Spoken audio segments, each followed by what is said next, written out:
This is really off the cuff. I just came today as an observer more than anything else, but I represent the New Mexico Tourism Association. I'm chair of their education committee and vice president, president-elect of the statewide association. So several months ago, we had a preliminary meeting, actually in Christine's office here in Albuquerque, just to start talking about the aspects of tourism and how it relates to this whole program, and then began working with the coalition to help get the legislation passed.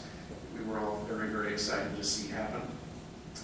From that, we've now formed within the Tourism Association a small task force to start the process of beginning to get people in the tourism industry to understand that this isn't a north, south, east, west proposition. This is a statewide proposition that will bring tourists from all over the world, and the goal of the Tourism Association, I believe, and certainly with Secretary Jacobson's support, we'll see more efforts starting to head toward the spaceport, because the goal that tourism has now is if we have 200,000 people a year plus coming into New Mexico to go to the spaceport, how do we get those people to stay an extra couple of days?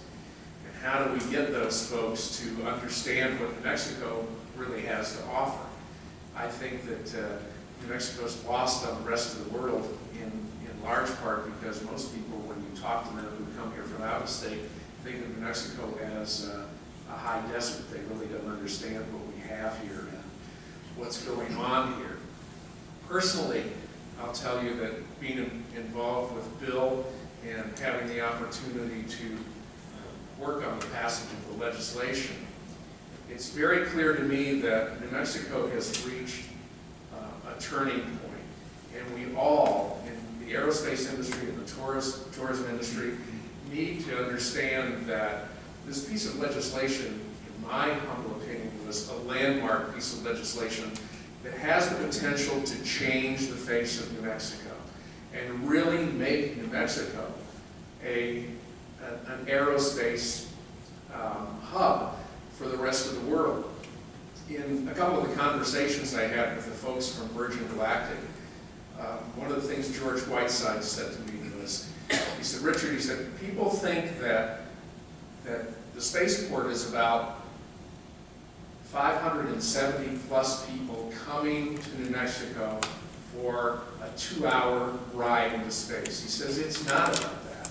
He said it's about laying the groundwork over the next 15 or 20 years where New Mexico becomes the hub of the United States to bring people here who'll have breakfast here, hop on a plane, go to Japan, have a meeting, and be back in time for dinner.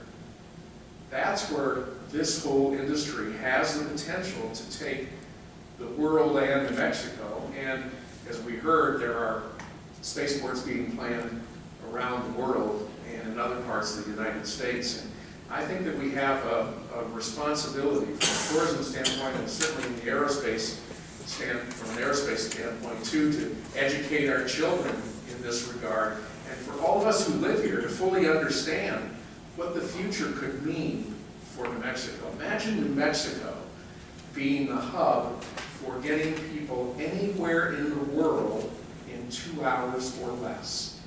And I get very, very excited as an outsider who, by the way, couldn't pass a math class when I was in high school.